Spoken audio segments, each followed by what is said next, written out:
Hail viewers, tonight I would like to do a poetic homily.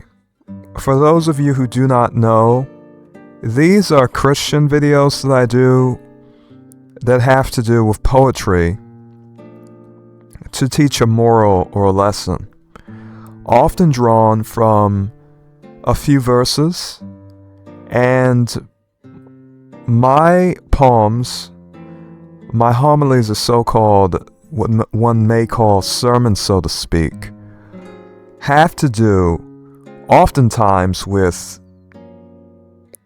what one may consider obscure subjects in the faith, in some cases, and some not so much. And in this case, it is the subject for today will be silence, quietude, so to speak. Many people have no idea that silence is a very important thing in the Christian faith, Old Testament or New. And I would like to reveal why that is the case.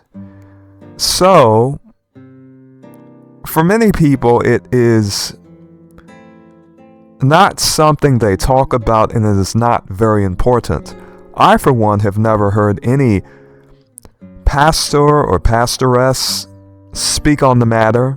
And of course, I haven't went to church ever since I was 12, peradventure 13, I don't know. It hath been a long time. Other than going to a church for funerals and the like, it has been a long time since I have been. I would also like to say, for those of you who are not Christian,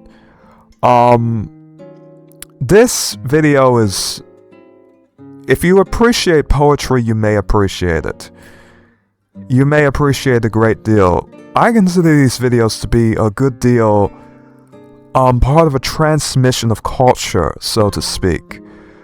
Regardless of who you are, you may derive some benefit from it. Take from it what you will. So, this poem is called Mute Adoration. And without further ado, let me get started. Amidst the clamor, hollow chants ascend, babbling tongues that twist and never mend. Empty phrases pile like stones unturned. Noise that drowns out, noise that drowns the quiet truth unlearned. Our Father knows before the plea takes flight. The deepest ache, the marrow of our night. Your temple holds His Spirit, vast and deep, eternal watch where longing souls may sleep. Like heathen storms, we clutter sacred space, ignoring grace that blooms in silent peace. Kingdoms built on words collapse to dust, each syllable a crutch of broken trust. Unto them, no, we wait beneath the shield, not grasping fists in harvests unrevealed. 2 hands full of travail, rather shoes 1 handful. Still, where quiet waters soothe the multitude of words, God sees beyond. He traces intent where truth responds. Eyes rest on souls resigned, stripped bare and low. Mute adoration, glory's brightest glow. Now, this is a very, how should I say, pro-silence poem. Silence is held in the highest esteem in this poem, over speaking, over babbling, and it's even in this poem that I've composed considered to be something that is counterintuitive or even damaging. There is a very direct reason for this. Our first reference will be Matthew 6:7, KJV. But when ye pray, use not vain repetition as the heathen do, for they think that they shall be heard for their much speaking. For those of you who do not know, heathen is another word for Gentile of the nations. And it is used by both Christians and Jews. Christians use that word heathen, Gentile, in different ways. There's also the term pagan, which meaneth country dweller, which by itself has no... It eventually became a stand-in for the word Gentile, but the idea is that the Christians and the Christian God, in a sense, consider much speaking, according to Jesus Christ, to be a very unwise, foolish, unsound way to pray, to engage in communion with the Most High. Be not therefore like unto them, for your Father knoweth what things ye have need of before you ask him. Matthew 6:8, KJV. The understanding is, according to this verse, is that the Lord knows your thoughts before you even speak or you even think. Or rather, before you ask him. So he knows the mind of the supplicant, that is to say, the person who prayeth. So we have Psalms 33:20, KJV. Our soul waiteth for the Lord. He is our help and our shield. Therefore, you see the reference I made in the poem regarding shield. So the understanding is that, according to Psalms 33:20, is that you wait upon the Lord, as we know in Matthew 6:8, who knows your needs before you even ask him what you need. So the prayer itself does not need to be very wordy, so to speak.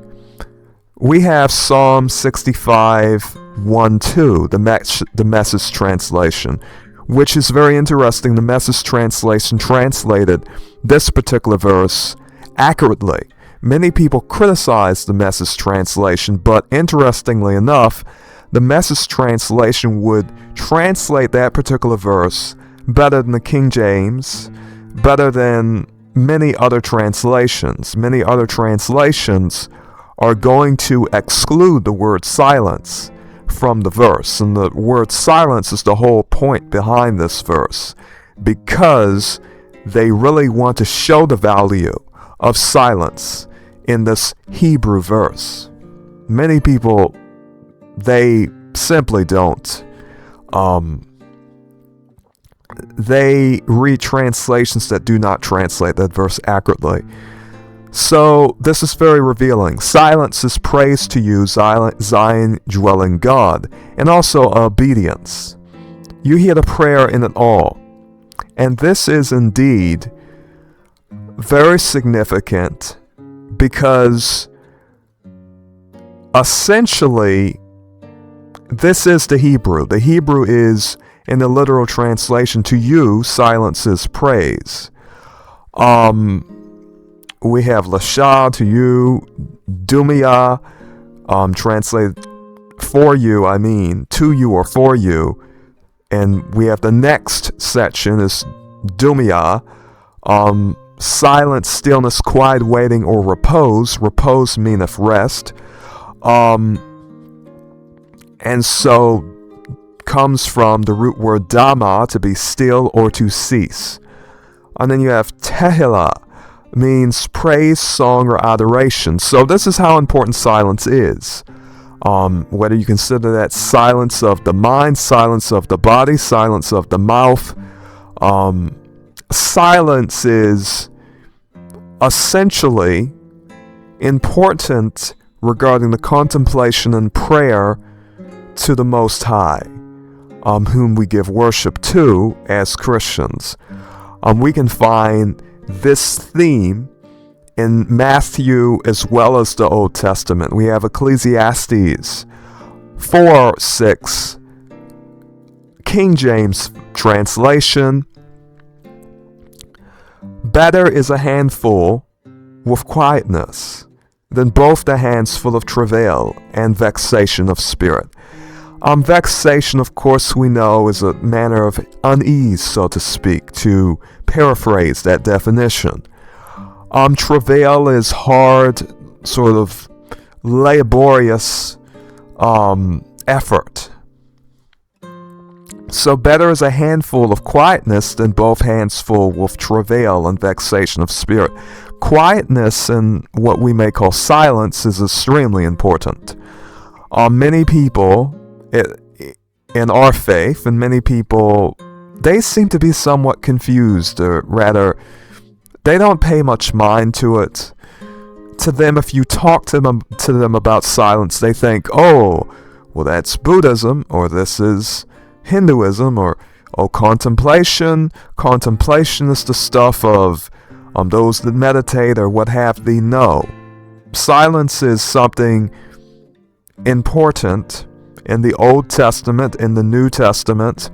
Some people think their prayers are incredibly effective because of much speaking. But in many cases, it is the time spent not talking that is the most valuable. And I would say that it is the time spent not talking that is the most valuable. Because if we are to take the understanding of the Christian seriously, we are to think the Lord knoweth the mind before one even speaketh. And therefore, no words even need to be said.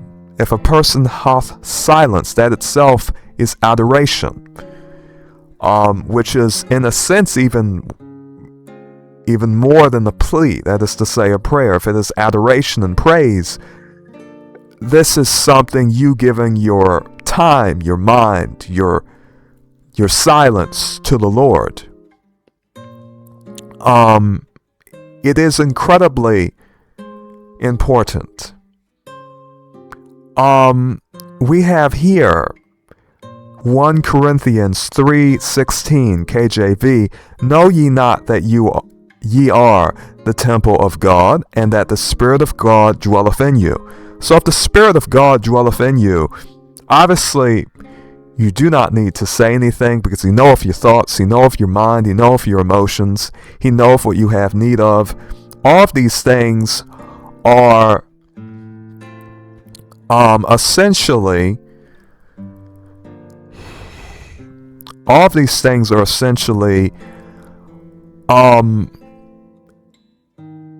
related to silence, related to deep, quiet contemplation.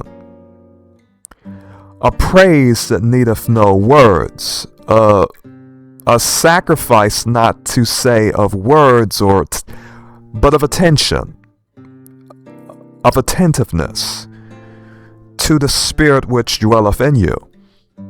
Now, this is from the spiritual guide of Miguel de Molinos, who some of you may be familiar with. Now, if you are not, we will do a little bit of a history lesson, very short one. Let me see, because I had this written down somewhere. It has to do with the persecution of the Quietists.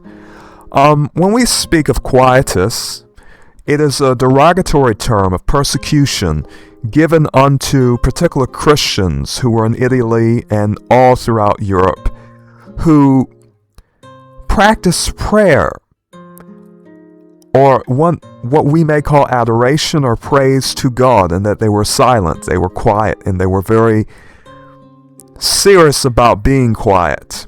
And throughout history, there have been Christians who have emphasized the importance of silence. Many of these people have been persecuted by the Roman Church as well as the Greek Orthodox Church. Now you may say, oh, why would the Greek Orthodox Church persecute anyone of that sort? Well, There has not been any documented mass persecution of those that do what Melinos did.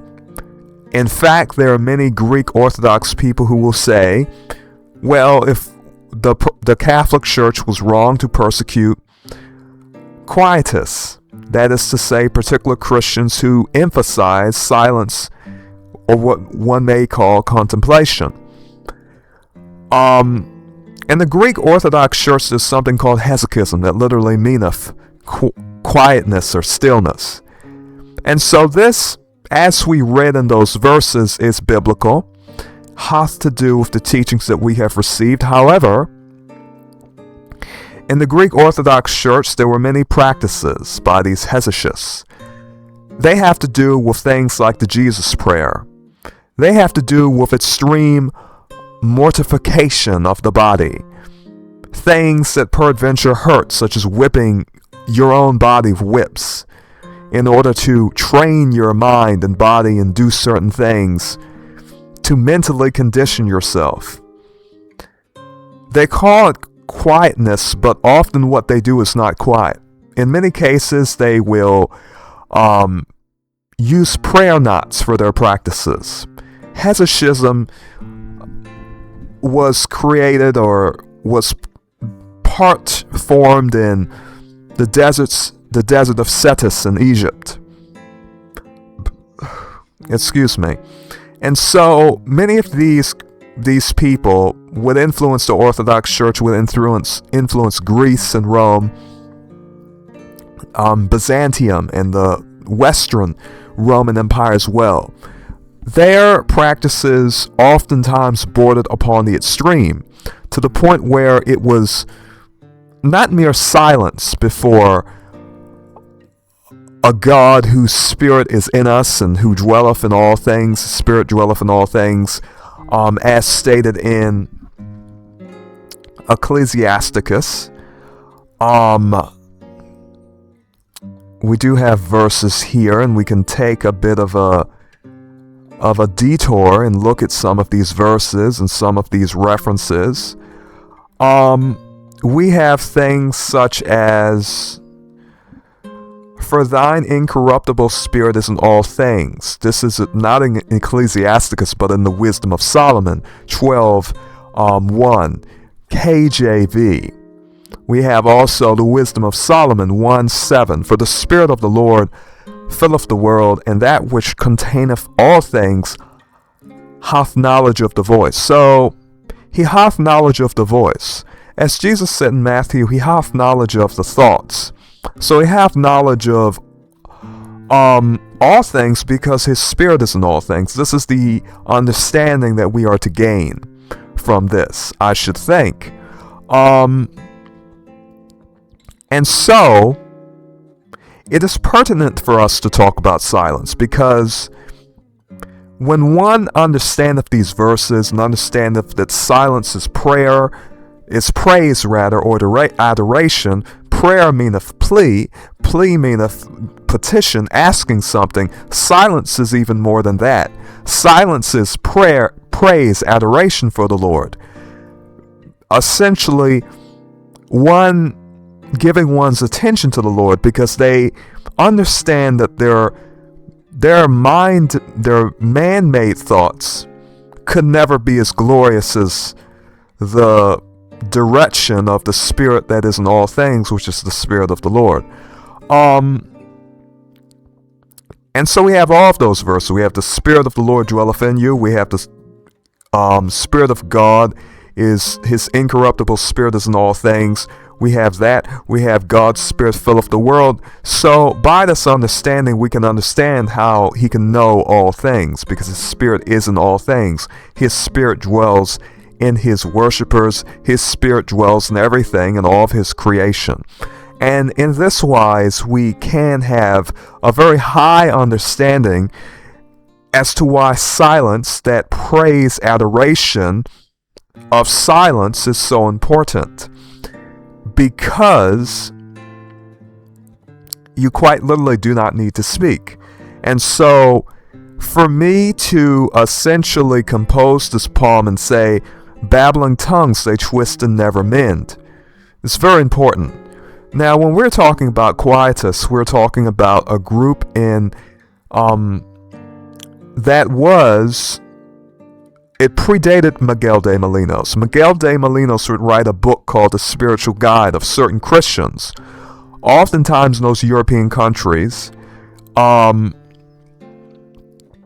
you follow the rules of the Roman Church, to the point to where the Roman Church could persecute those that were against their, not necessarily against, but essentially not in line with their rulership at the time, the Vatican.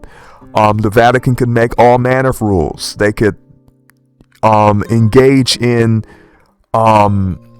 retroactive judgments. What Molinos was teaching was something found in our Bibles. It was something found in early Christians such as Dionysius the Areopagite. You can read his books. I believe it is often called Pseudo-Dionysius now, but for many of us, we have no reason to believe that that man is pseudo, or rather to be sort of, some people assume, oh, this cannot be the real Dionysius the Areopagite named in the Gospels. But what he talketh about is also silence, is also what one may call a sort of mysterious or mystical type of conduct that is very pertinent to Christian life. It hath to do with spiritual life. And so I have no reason to believe that that man was not Dionysius the Areopagite. I've read that particular book. It is very much like the book of Molinos that Molinos has written. And so many people would, over time, write things like this that had to do with silent contemplation before God, simplicity of that sort, or they would simply express their opinions. And every so often, the Roman Church would engage in burning people at the stake. Their belief, the belief of the church, is that if they burn someone by the stake, it is not the spilling of blood because they burn them with fire, or something of that sort. They have many catechisms that explain all of this. The history of the Roman Church is quite bloody.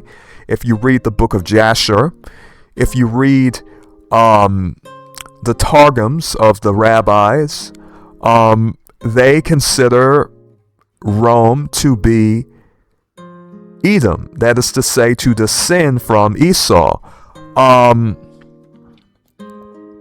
so this is a very interesting thing. Some people take it lightly or think there's no way that could be Rome, but the Bible has a lot of references to Edom, and the Jews as well during the time of Jesus certainly did talk in this way. So we have this from the Targum of Lamentations. And after this your iniquity shall be expiated.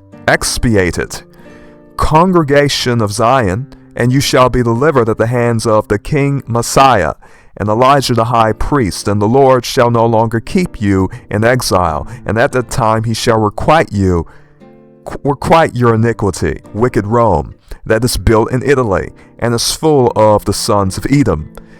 So there is actually, and I wonder if I do have the book of Jasher here. I may have that particular book in some other place. Goodness Lord, I may have it somewhere else.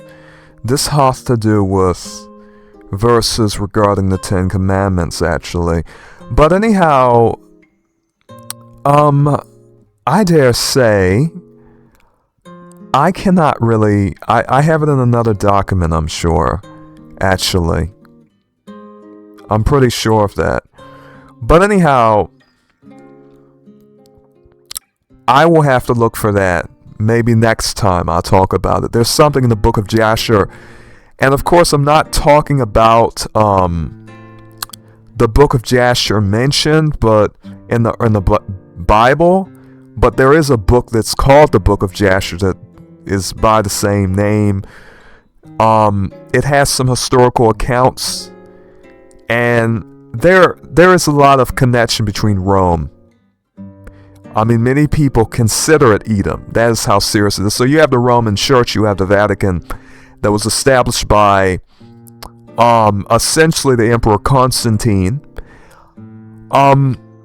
So anyhow, they persecuted Miguel de Molinos because he was teaching this quiet, this silence, to other Christians. Now, if you don't know, the Jesuits are very popular in the Catholic Church, and they were popular during the time of Molinos, but Molinos was gaining such popularity that he was putting the methods of the Jesuits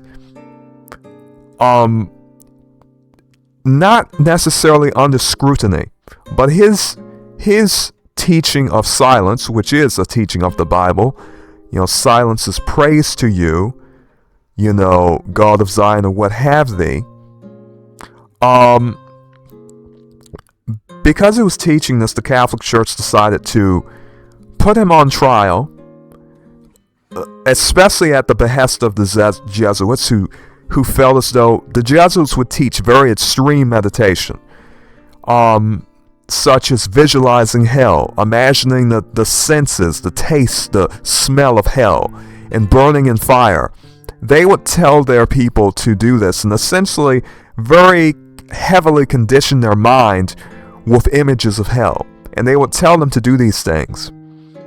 Miguel de Molinos was simple silence before God. Some people consider it prayer. The Bible considereth it to be praise. And I think that is a very good understanding of it. It's praise, it's adoration, it's you being silent before the Lord, and not speaking your own word, your own mind. It is you allowing the Lord's Spirit to essentially work in you. You're not speaking, you're silent before God. The Lord's Spirit is in you. The Lord's Spirit is in all things. And so this is you being silent. Because when you are giving this manner of attention, it is almost as though you speaking is disrespectful. You're right there before God, and you have that awareness that the Lord is in you, around you, His Spirit is in all things, and it is in a sense a type of silent thankfulness, a type of silent praise and adoration that you cannot put into words. If prayer is a plea, silence is praise. And even in prayer, not too many words are needed now, are they? That is the great value of silence. There will be some people say, well, you can't teach the silence, something as simple as silence, because, that could be Buddhism. Or something like that. No, our Bibles literally tell you to be silent. They'll literally tell you the value of silence. So, it is very interesting, but there are plenty of people who do not know this. They do not cross-reference things with Hebrew. We have here in Habakkuk 2:20, KJV, but the Lord is in His holy temple. Let all the earth keep silence before Him, because no word you can say is respectful in the sense where the Most High is before you. He is in His temple. Keep silence. The silence is respect, praise, acknowledgement, adoration, all of that. I do like the Message translation as well to say the Lord sees the prayer in it all. So this is a very practical teaching. It will benefit you to be silent. They put Miguel de Molinos, the Catholic Church put Miguel de Molinos in prison for life. If Miguel de Molinos was amongst Greek Orthodox people in Greece, I would say they probably would do the same thing to him, or they would be heavily criticizing him. Both East and Western churches had a lot of dominance and power and ideological control of what people did, which is not what early Christians did. Early Christians did not use authoritarian type powers to control what people believed. If you wanted to believe this way and go down this way, you would go down it. To be frank. Now, the reason I talked about quietism for a little while was essentially to read this particular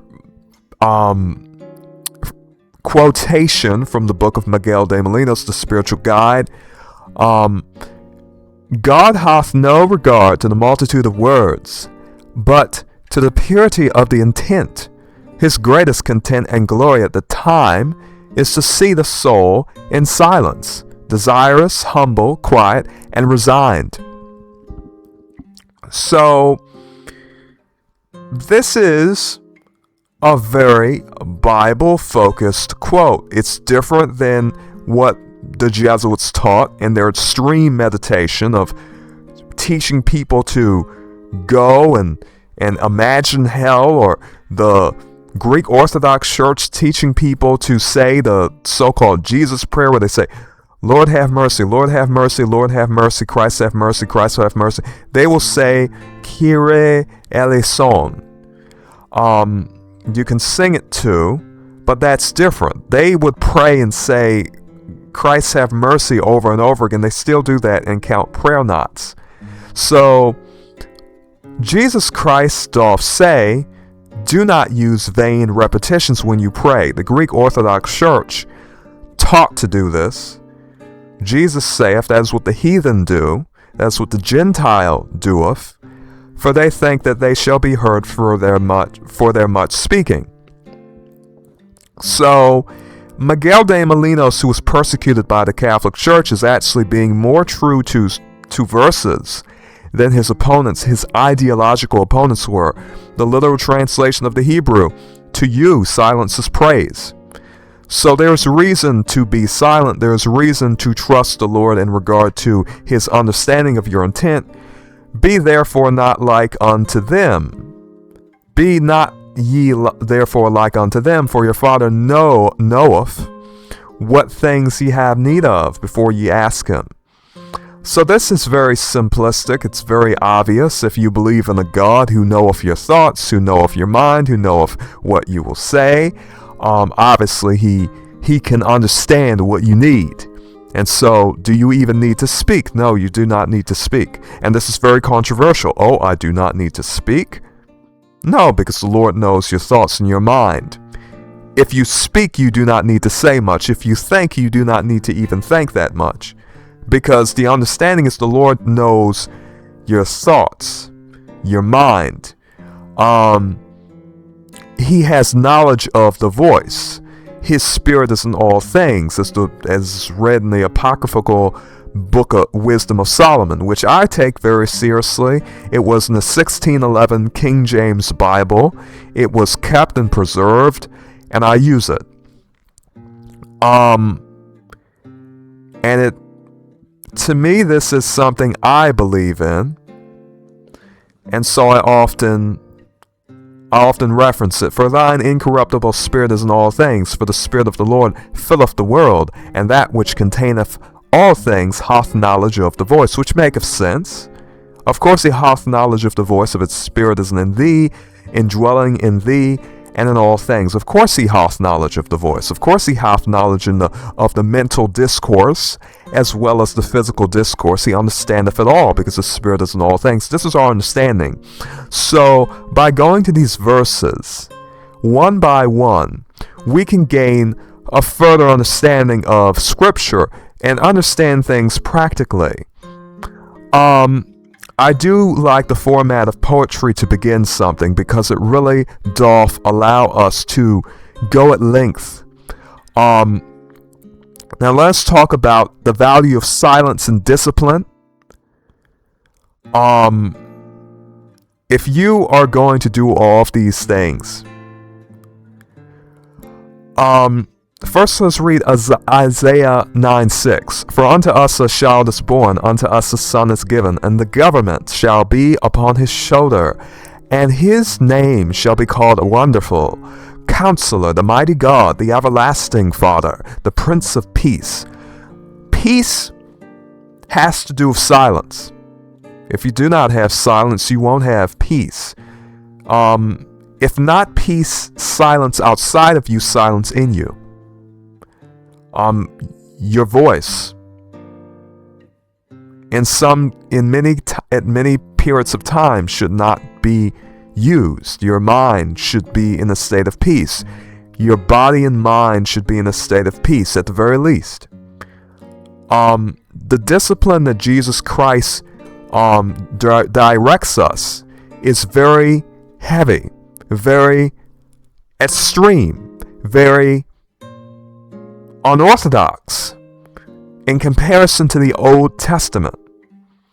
The spiritual kingdom of heaven is not like the earthly kingdom that was in the Old Testament. The earthly kingdom of Israel in the Old Testament is not like the kingdom of heaven that Jesus is talking about. He is giving you counsel and instructions that are of an entirely spiritual way. It is said in the Epistle of Barnabas during the Old Testament, the first covenant was broken when Moses had come, out to the people on Mount Sinai, and they broke his covenant. And he threw the tablets down. The covenant of God, the law of God was broken. The covenant was broken that fast. So our standard is the spiritual law of God, and Jesus Christ is telling us. This is not something so very carnal. It's extremely high in regard to moral value. It is the highest in regard to moral value. So this is Matthew 26:52 KJV. This is to get you to understand how serious the application of this discipline that you are to have from silence, the Prince of Peace. You need peacefulness in order to carry this out, and you will understand when I read it. Then Jesus said unto him, Put up again thy sword into his place, for all they that take the sword shall perish with the sword. Ye have heard that it hath been said, an eye for an eye, and a tooth for a tooth. Eye for eye, tooth for tooth, hand for hand, foot for foot. That's Exodus 21:27. All right. Now, what Jesus is saying is in Matthew 5:38. Jesus will say, But I say unto you, that ye resist not evil, but whosoever shall smite thee on thy right cheek, turn to him the other also. This is Matthew 5:39. So you can understand why he is the Prince of Peace. In Isaiah 9:6 KJV, everything that he is saying has to do with peace. Not taking up the sword, warring, taking land, wealth, and possessions by swordsmanship, by war, but peacefulness is being preached. And of course, this has to do with the silence verses and the waiting on the Lord verses, because all of these things are connected. Take that for what you will, but our Lord is a Lord of peace, the one that we personally believe in, and the one that those of you who may not be Christian are learning about. This is a transmission of culture, and you may take it for whatever thou wilt. Take whatever understanding from it that thou wilt. Many people who call themselves Christians do not even know these things. They read the Bible, they do not even apply the words of Jesus Christ, because to them they are so extreme. For the weapons of our warfare are not carnal, but mighty through God to the pulling down of strongholds. Carnal, Merriam-Webster, collegiate, thesaurus, bodily, corporeal, corporeal, corporal, fleshly, physical, somatic, anything related to materiality, substantiality, earthly, earthy, physical things. Very simple. And you see, just going through those verses can get us to understand the importance of peace. And of course, in order to do these things, I would say, in my opinion, and you may be the judge, they make silence even more important. For it saith in Matthew 5:9, KJV, "Blessed are the peacemakers, for they shall be called the children of God." Not the warmongers, not those that commit, are lovers of violence and lovers of war and lovers of death and lovers of killing, those that take up the sword. As we know, in Matthew, Jesus saith, "Shall perish with the sword. Blessed are the merciful, for they shall obtain mercy." So, I think studying these verses about peace, about silence, about mercy, are all very important to many Christians. And I think because many Christians, so-called Christians, and I wonder if I take a man by his fruit. I don't take a man by what he saith. I take a man by what I can see. If a person proclaimeth that they are Christian, this is what the Gospels have to say about all of this. This is what the Psalms have to say about the silence's praise. So for those who criticize those who are silent, who are Christians who really value silence, I think it is an unfair criticism. It is an unfair condemnation. And so, I do hope that many of you can learn something from this. You can think about it.